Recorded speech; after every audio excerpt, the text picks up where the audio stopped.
I just got out of the new Troma movie, and my God, what a piece of crap. I cannot believe these people are still allowed to even make movies. They are disgusting, vile, satanic, disgusting. Toxic Avenger, I hate him. Wait a minute. Why you Oh my God, no!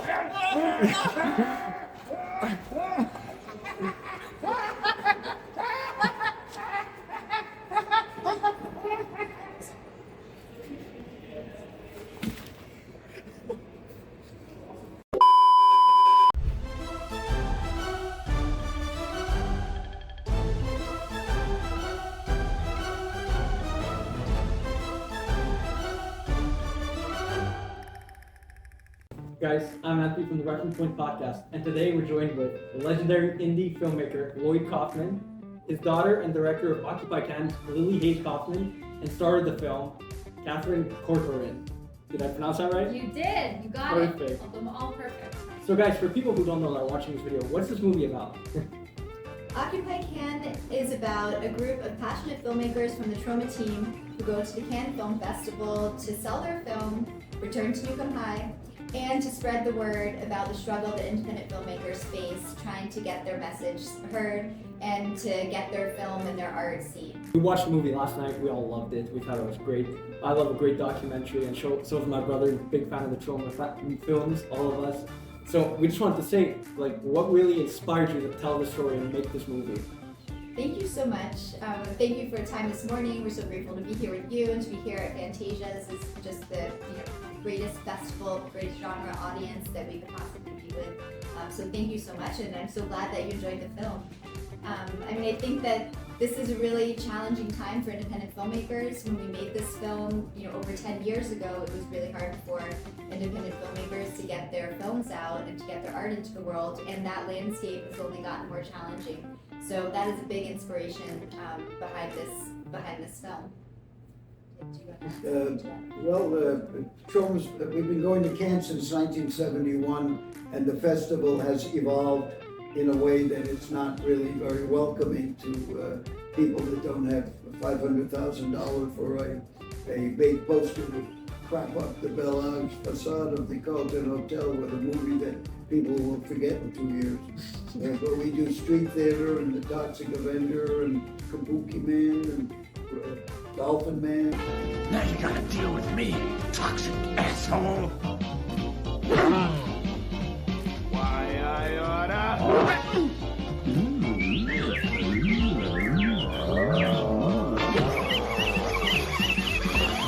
Doug Sackman, who was my Troma son, who unfortunately died, but he was kind of our Cannes leader. And it was really a beautiful relationship and a beautiful experience.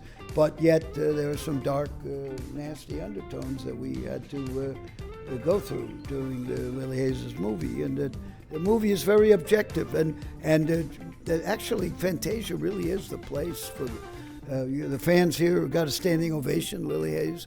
And 2 weeks ago, James Gunn and I were talking. We both said that Mitch Davis is the best curator. We both agreed that Fantasia, from our experience, is the best film festival, the best fans. Every film that Mitch selects, terrific, always worthy, and usually you like the films, but even if you don't, they stay with you. And Fantasia, the fans are great. Many of them are filmmakers too.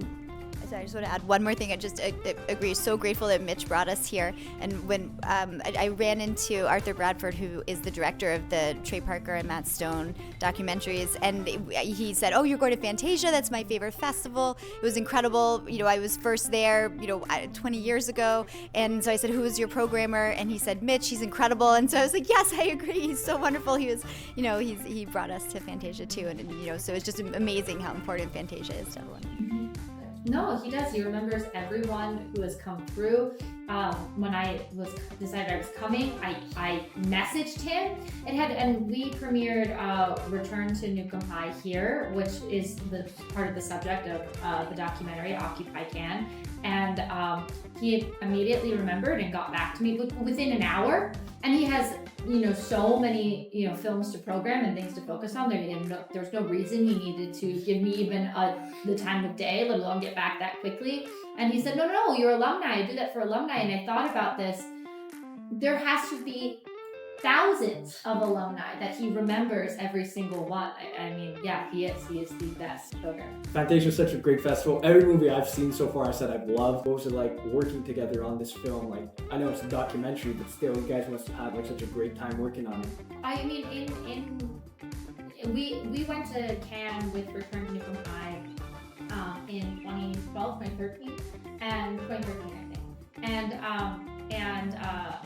For me, that was my very first film festival, and it was actually where I met Charlotte and Elizabeth Kaufman, who are producers on the film, who are not here, but we met earlier. Yeah, of course. And also brilliant filmmakers and activists in their own right. And, we shared beds and floor space and all stuff together, which honestly I was unfazed by, because we had just done it in a funeral home like a year prior, so it really wasn't that different. But it was kind of this incredible experience of camaraderie where people came from all over the world to work and be part of this documentary endeavor and to support the release of this film, this queer film that was in Cannes at a time when gay marriage was not legal in a lot of the Western world still. And that was huge. We had people from Italy, Iceland, obviously France, England, Japan, that came, and we stayed and lived together. And it was pretty incredible. And I think Lily Hayes does an incredible job really capturing that optimism and that resilient spirit, while also showcasing, the difficulties. Come to the arcade cinema, world premiere, Return to Nukem High, Troma! Did you know you were going to be a film director growing up, or is it just kind of something thrust upon you that you just, That's a great question. I grew up behind the scenes at Troma, and Dad would always put me and my sisters in his films, so I got to play a lot of interesting roles. I was a child at a birthday party where people with guns come through with machine guns and shoot everybody. I hung around a guy with a machine gun while he's shooting at other people at another birthday party. I held a gun to a priest's head in Troma's War. There's a lot of crazy things. And yeah, as a child, so, but I was always very shy and, not really a in front of the camera kind of gal. So I think maybe the storytelling and directing and behind the camera was probably more for me, and I really enjoyed the editing part and the storytelling and the directing aspect of working on this film. And so it was really exciting. But I also had a previous career, believe it or not. I worked in finance for several years. I think I saw the struggle, how hard it is, and that's really, this film is about how hard it is to be an artist and a filmmaker. And I grew up and I always wanted to be a creative, but I saw how hard it was, and I was really scared. I was like, how am I gonna live on saltines and ketchup my whole life if I can't make any money? And after school, I went to work on Wall Street for several years. I was like, okay, well, that's how people make money. They get these jobs in these corporate whatever, and I'll rebel against my dad and I'll work on Wall Street. And I was a commodities trader, which is totally the worst thing you could do, trading oil and gas, which is very not good for the environment, the opposite of toxic. And then eventually, I guess, you can... Well, you were rebelling, were you not? Yes, I was rebelling. An article is the Huffington Post, I think? Oh, thank you. About that. I loved that article a few years ago. Yeah. Thank you so much. Now Lily Hayes is doing something. She made her own damn movie. You can take the girl out of Tromaville, but you can't take the Tromaville out of the girl, I suppose. You saw Trey Parker and Matt Stone. They were all over Troma at the Comic-Con. James Gunn and his big thing. He talked. You can't stop him from talking about Troma. In fact, he did a video last night, which I didn't get to see. But today I am making this video to congratulate my friend, my mentor, Lloyd Kaufman, on Fantasia's Indie Maverick Award. This is great news. I've always wanted him to have this award, even though it just was created. But I didn't see it, but how nice is that? I think that maybe the calling of, like, the calling card of it all, now that I'm looking at the last week between Comic-Con and this, is you can take people out of Tromaville, but you can't take Tromaville out of them. You truly can't. You know, they come back, we all come back, but also seeing what Trey and Matt are doing right now at the face of, like, the hardest this film is about media consolidation and about what that does, and in the face of that at an even more extreme level than it was when we were making, you know, Occupy Can, filming it, you know, in the face of that with CBS, Trey and Matt, in the most beautiful way possible, give the biggest FU to the entire system.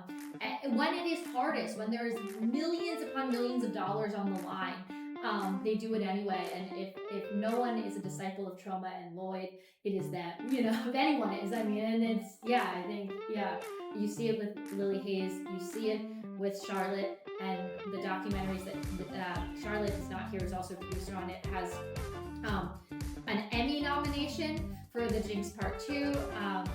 The Alabama Solution is about the prison systems. I mean, like, this whole family, both biological and immediate and extended Troma family, rages against the machine so hard in many various ways, from the inside, from the corporate structure, and also on the front lines as punk rock, you know, filmmakers. It's really incredible. Yeah, I really wish Charlotte could be here. She is working on another project. She flew in, you know, for like 15 hours to be here for the premiere last night. She was on like a 6 a.m. flight this morning, but as Catherine mentioned, her latest film, The Alabama Solution, premiered at Sundance to this, you know, incredible acclaim, and she's the cinematographer on this project. And, you know, this was really a family production, a Troma team production, and so many of times it's her voice that you hear behind the camera as well. And so, you know, she and Lizbeth Kaufman, my other sister, are asking a lot of the questions. And so it's really pushing and asking, sort of taking, you know, I think we're able to ask some of the sort of tougher questions about, you know, why does Troma push the line so much? And are they sort of helping their cause, or are they alienating themselves? Who needs to sell movies anyway? You're stopped twice by the police on the way over here. Okay, after we take you in the Jeep. So going back to what you said previously about how you grew up on a lot of Troma sets, I have to ask, what's probably the grossest effect you've seen in person that just really, like, maybe still sticks with you and it's like, yeah, I probably shouldn't have seen that? I don't think I saw anything I shouldn't have seen, but it's all a matter of, like, what do we personally find is too much? My personal thing that I don't like is throwing up. So, and Dad loves to set me up for stuff. So for Poultry Guys, I wasn't even a kid anymore, but he was so excited. He's like, oh, I've got this great scene. You got to come up to Buffalo. We're filming this great scene. And he knows how I feel about throwing up. And so I don't know if you've seen Poultry Guys, but there's a great scene where everyone eats a lot, and then, you know, the transformation, and there's just like projectile vomit everywhere. So he didn't tell me what was happening in the scene, so I just, you know, so there's, yeah, that was great. A lot of projectile. What did you do? I blocked it all out. I don't know. Troma response. So Great scene. It's a great scene. It's art, you know? You gotta just put on your blinders and you just gotta make art. So, you know, it was great. And, you know, I think just once you get to the Troma set, there's such a great energy. You just go with the flow. So for Occupy Cans, like, how many versions did you guys go through before you got to the final Fantasia version that we watched yesterday? That is a great question. Many versions. I mean, this is really, I just cannot emphasize how much this is a team effort. And, you know, I mean, Charlotte Kaufman, our cinematographer, was editing along the way as she was filming back in 2012, 13, 14, 15. She worked with someone named Travis Campbell, who was an editor at Troma. Then Brian McNulty came in and started editing with me around 2020. And then he and I were sending back and forth premiere projects. And then from the past, I think 2 or 3 years, then I was editing from there. And we had focus groups too. We showed the rough cuts and the fine cuts, and James Gunn looked at a cut and gave us a few pointers, although he was too polite. But Gabe Friedman, who wrote Poultrygeist, he gave us some very, very harsh criticism, and the public helped, and you did a great job. I mean, there were at least 5 professional cameras. In fact, Brian, what's his name, Kugler, Sinners. He does a lecture on all the different, he does a very good lecture that he does. It's online, where he talks about all the formats and the different cameras. Lily Hayes could do a lecture on that, because and she had to deal with it. And Vinegar Syndrome, who you know, did a terrific job. They did the color, and the projection at Fantasia was beautiful. For the world premiere, couldn't have better projections. Better crowd, better everything. Yes, you're right. And the Motorhead were nice. They gave us a free song, and it was really Count Smokula wrote the theme song. Philippe Mello scoring the original music. Yes, Philippe Mello we had an original score. He's a big-time European jazz guy. But he loves Cole Porter and the stuff that we love, and he wrote this wonderful score that worked beautifully, and we really loved it. What are some of the different challenges that came up when you guys were making a documentary? I mean, I think a big challenge that comes to mind for me is that I had all this footage, and it was several years later. So first of all, I have a 27 terabyte drive with so much footage on it, and watching all that footage, putting it all together across the 5 to 10 different media sources, figuring out how to organize it, all the usual challenges. But then also, because so much time had passed, then when we got this story together, if there was a hole or something we were missing, figuring out how are we going to fill this? How are we going to continue the story? How are we going to build out this character? It's been so much time has passed that it's much harder to go back, and you can't just film a pickup shot, So that being really creative and coming up with lots of out-of-the-box solutions. And I don't know, there's no perfect film. You never watch it and you're like, oh, we did it. We solved all those problems. It's every time you watch it, you're like, oh my God, why didn't we do this? Why didn't we go and film that? So, but Mike Shapiro, who also is a longtime Troma person and a longtime Troma animator, and Sean McGrath came and helped created the animation and graphics, and so that was a big help too. So they came in towards the end in the past few years, and so if we had some places where we didn't have something in the footage, then it was great to work with them to create some type of animation that maybe could help bridge parts where we're really missing something, like Zach getting punched. We didn't have that footage, so that was cool to create, that he was able to create the animated sequence. Also, Catherine and the cast were invited to the Museum of Modern Art to present the Return to Newcomb High, which was, who was in a program with Martin Scorsese, Zeffirelli, big time, big. Even the Coen brothers film that you got kicked off the red carpet for, was in that series. Same series at Museum of Modern Art. I forgot about that they were in that series too. It's so funny.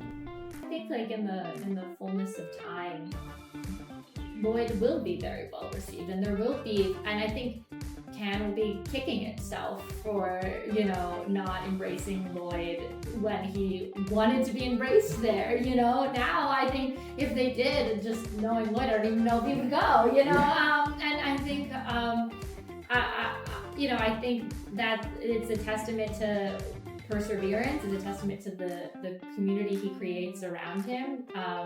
We saw that last week at Comic-Con, and Lily Hayes can talk about that much better than I can, but it was so moving. It felt like a Troma takeover in a way. There's Lloyd in Hall H with the Toxic Avenger, and then I was there for my own panels and also to celebrate Lloyd, and I'm backstage and I'm seeing James Gunn and other actors who have been in Troma movies who still work with James Gunn. We're backstage together.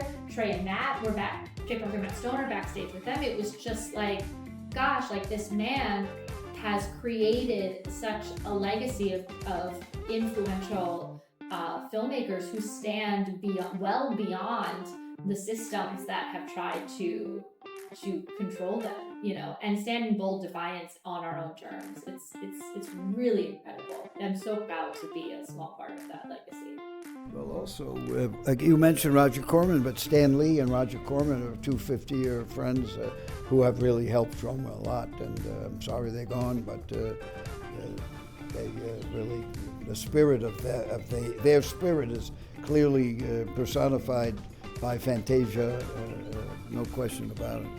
Yeah, I mean, Roger Corman and Julie Corman are such incredible friends of Troma for so many years and such incredible mentors, and Roger has been such an inspiration to so many filmmakers like me and for so many years. So, I mean, we're so grateful that they could be a part of this project. So, yes, very fortunate. And good old Motorhead, Lemmy Lives, even though he was a good guy. He pretended to be cranky, but he was a great guy. And then Motorhead gave us the free song, the perfect song for the movie. And Mike Shapiro was the one who suggested that song, by the way, the animator. Lloyd, question for you, because we here at the Reference Point Podcast are huge fans of comic books and Comic-Con and comic book movies. And you were in the new Superman movie. So we got to hear about what was the day like on set. James Gunn is beloved by all those stars. They are really close.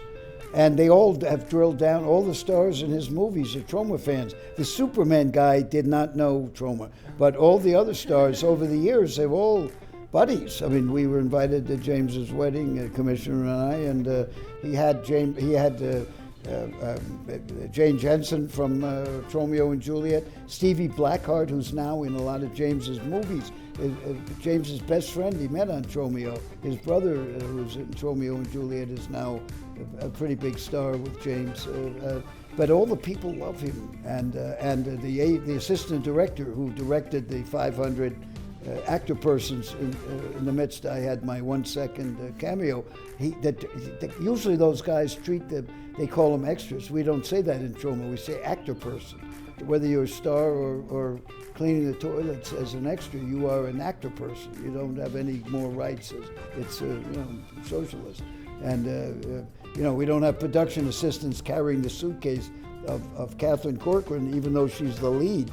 Everybody does their own thing, and I think that spirit is involved with James Gunn, and he really has a family. They're huge stars too, terribly loyal and very nice to Troma too. You guys each have your own favorite Troma movie you worked on. I haven't been. Now I guess this is technically my third Troma movie. Fourth, I guess, technically. And how things have been cut, but Return to Nukem High was the first thing I ever starred in, the first Lloyd. I was a child actor, and I was doing things, but nobody was giving me creative input and things to sink my teeth in like Lloyd. It was like weird summer camp for cinephiles. I loved it. That was amazing. I think that was, to this day, I talk about that experience. I've been privileged enough to do dozens of other films since then. What are you doing now? Don't you have some new film projects? I'm in the Attack of the Killer Tomatoes reboot, which feels very akin to actually.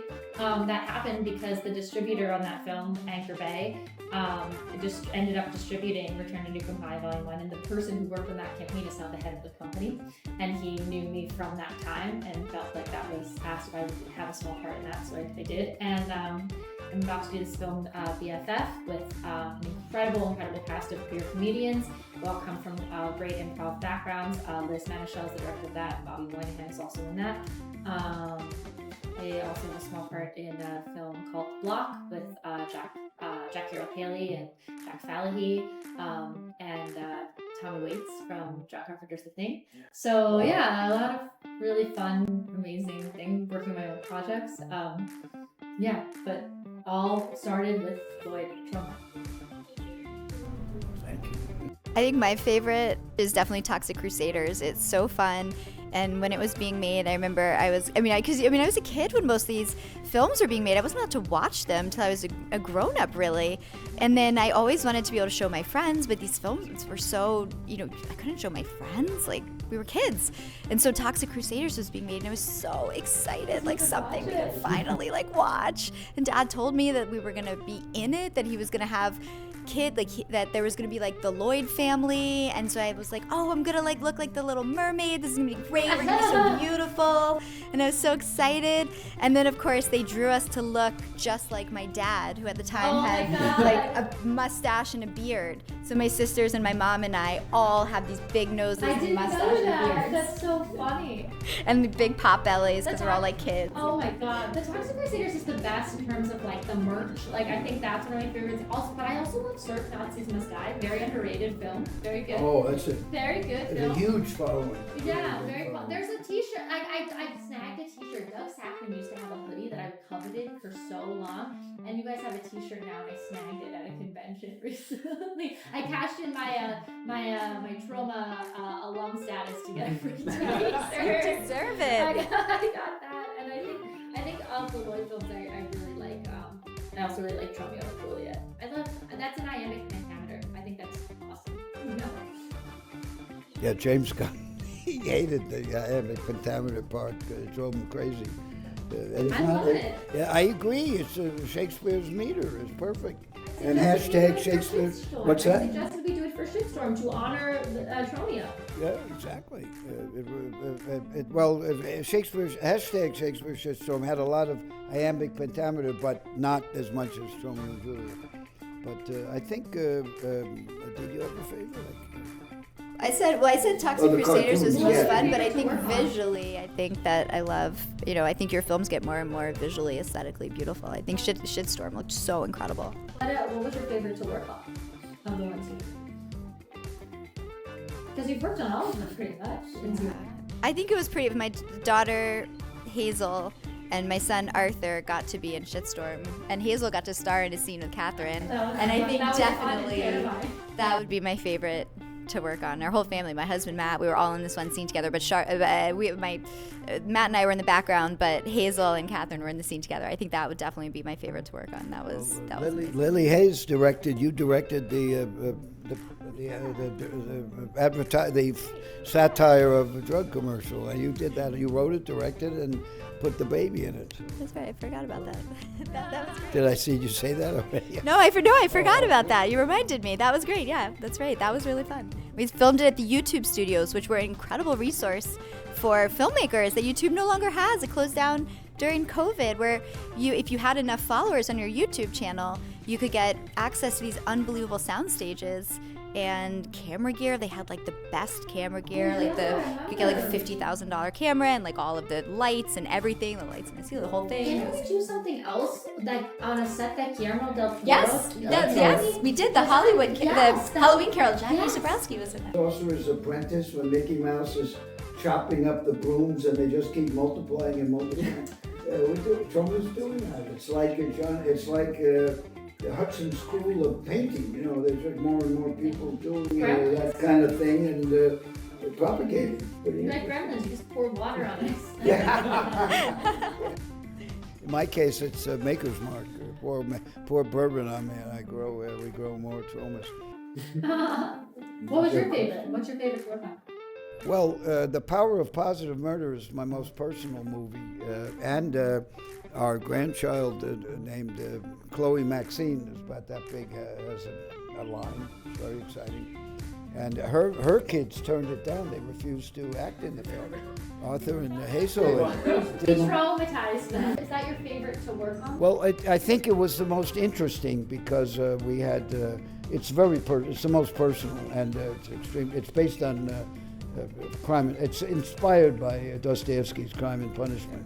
But since I was the only person of 100 people who were on set who actually read the book, came out to a lot of people. A lot of the ensemble didn't quite understand that this was going to be a little different, slipping on banana peels. Although we did have a scene where Debbie Rochon does slip on a banana peel.